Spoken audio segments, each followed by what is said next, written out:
Hi, this is Gayle from BERNINA of Naperville, and if you've watched the TNT video and you've had your introduction to your machine class, you probably know who I am already. But are you ready to sew? I bet you are. So let's ready, set, sew.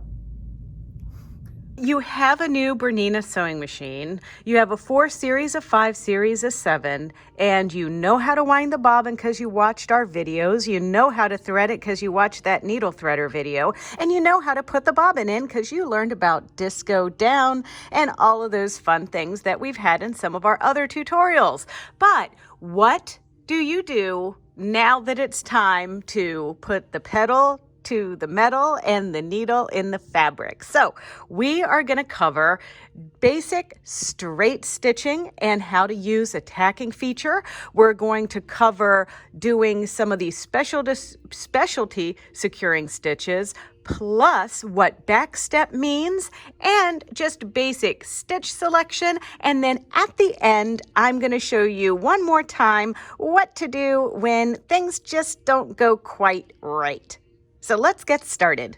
So I've got this view here because I think it's important that you see a little bit of what's going on with the touch screen. And then I also think it's important for you to see sort of what's going on down here. Now I'm sewing on a BERNINA 475.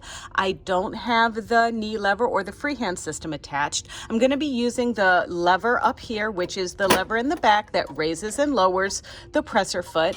And then I'm also going to talk a little bit about what's on the needle plate, the different markings. So there is about a 3/8, half an inch, 5/8, 3/4, 7/8, an inch, and then there are markings that are 5/8 of an inch behind the needle.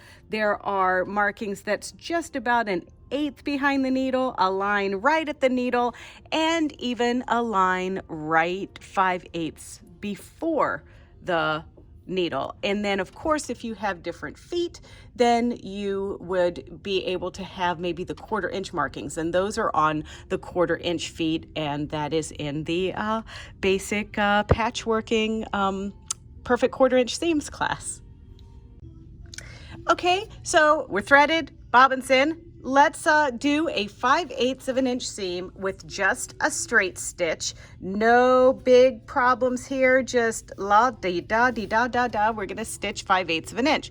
So I've lined this up here, and I've lined my material right up on that line. So now I'm gonna lower my presser foot, and here's a little trick. Get your thread under your foot, under that little slot right there, like that. And then when you lower your foot, the thread's going to be under there. And just like a little practice, I like to keep my finger right there on the thread to kind of just give it a little tension as we take our first stitch. And now I haven't made a stitch on this machine since I turned it on this morning, so you're going to hear that little BERNINA growl, the one that tells you it's ready for the day. There it is.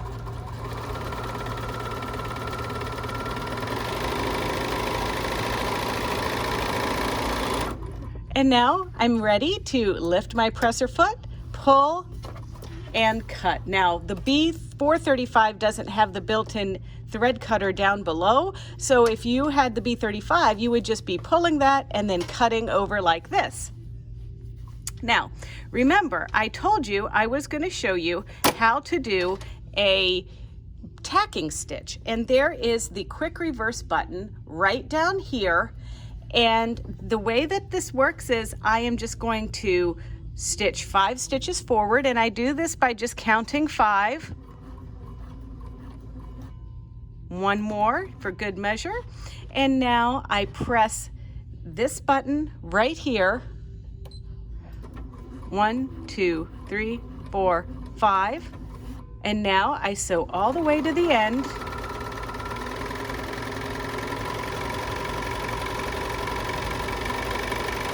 And I'm going to go all the way to the edge. Then I'm going to go back 5 stitches again.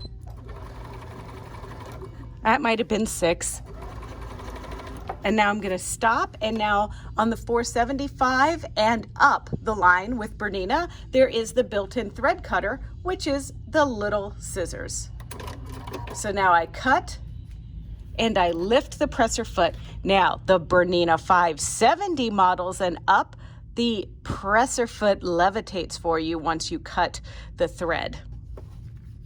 But there's our tacking stitch, and if you see here, you can see that little thick area on the bottom. Now this is suitable for garment sewing where you want to make sure that your seams are secure.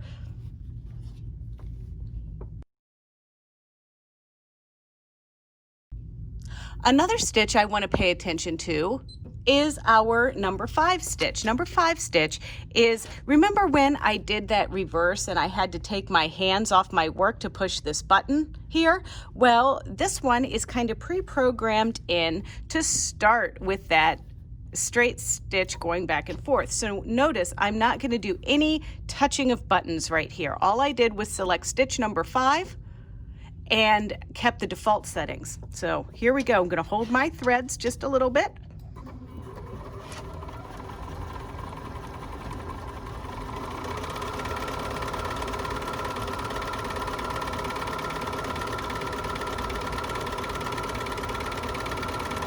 And now once I get to the end, I just press the quick reverse, but I can still keep my hands on my work. Then that's going to back up and stop automatically. I can cut my thread and lift my presser foot. And now I have very lovely securing features at the top and bottom of my piece.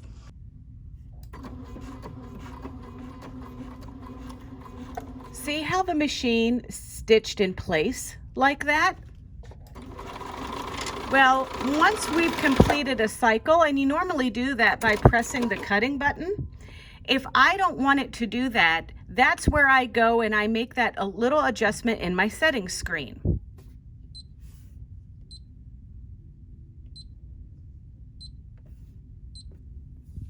So now I've turned that feature off, and now I want you to see what happens.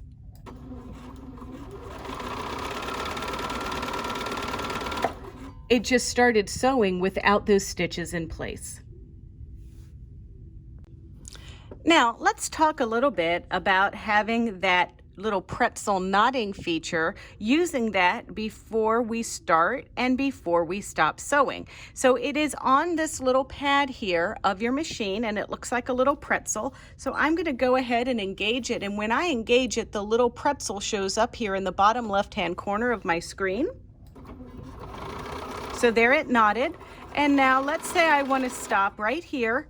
I can press the little knot pretzel button again, and then it made a knot. So that could be helpful, if maybe not so much when we're trying to secure a garment seam together where we need a lot of strength. That might be more appropriate when we pick a decorative stitch. So let's repeat this using a decorative stitch. I've selected stitch number 106, and I'm going to go ahead and press my knotting feature to get started. And what that does is it's just preventing my decorative stitches from coming undone. It's tying the stitch off a little bit at the beginning. Let's talk about stitch number 1301. Stitch number 1301 is programmed a lot like that stitch that we did that had the automatic tack in the beginning and the automatic tack in the bottom. But stitch number 1301 is a stitch meant for quilters who are doing top stitching with a walking foot on their quilt, and they need to do a straight line, but they don't want to go back on it with all that batting because that'll show up. So this is going to take close little stitch together, then it's going to sew normally, and then when you hit the quick reverse button, when you get to where you want to stop, which is about 1/8 of an inch from where you want to stop, you touch the quick reverse button, and then it's going to do those little stitches together and then stop automatically. So let's just do a row of this to show you how this stitch works. Those are the tiny little stitches. And now let's say I wanted to stop right at that Bernina word. I would press my quick reverse, and now it does its tiny little stitches, and I can cut, lift, and remove my work, and now I have a secure stitch. All right, let's talk about when you have a whoops. So the first thing you're going to do is you're going to completely unthread the top, and you're going to open up your bobbin door. You're going to take out your bobbin. You're going to reload the bobbin just in case there was an oop that happened with it. And remember, it goes disco down in here like this, and then around that little slot, and then under. Then we're going to look in here and make sure that you take your hook out. So we're going to open that up, pop the shuttle race cover open, and pop out the hook. And then the first thing I want you to look for is little threads that might be in that area back there.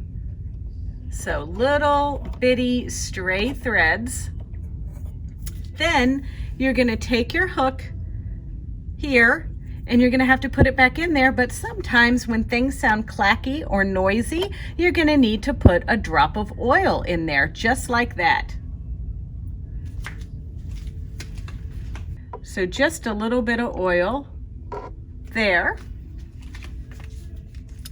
Now, in your manual, it does talk about oiling on those little white pads right here and here, but you don't need to oil those after every 2 bobbins. You're going to oil those less frequently because they will hold a little bit of oil in there, keep your machine running nicely, but you don't need to over oil the machine. Now, if you look there, there's a little silver disc there, and that silver disc is gonna line up with the hole back there on the hook. So I kind of think of using 2 fingers and putting my hook in with this at about 11 o'clock rather than 12 o'clock. So first you're gonna go in, getting the hook under that shuttle race cover, then you're gonna get your piece there at 11 o'clock. And then when it goes in, it's in there pretty tight because there's a magnet holding it into place. And then once you've got that in there, you're going to close your door and make sure it clicks. Otherwise, we don't want this little guy to fall out. So make sure that little clasp is definitely engaged down there. I hope that helps support the things that you're learning so far in troubleshooting or just, getting ready to put some fabric under the needle. If you like this video and you want to subscribe to our channel, please do so. It's easy to remember. It's youtube.com/BERNINA of Naperville. And we also like to be liked, and we like it when you talk to us there too. We're very chatty. Anyway, if you want to know when we upload videos just like this one, click the little bell and then you'll get an alert. But in the meantime, ready, set, sew, and have a lot of fun. Thanks.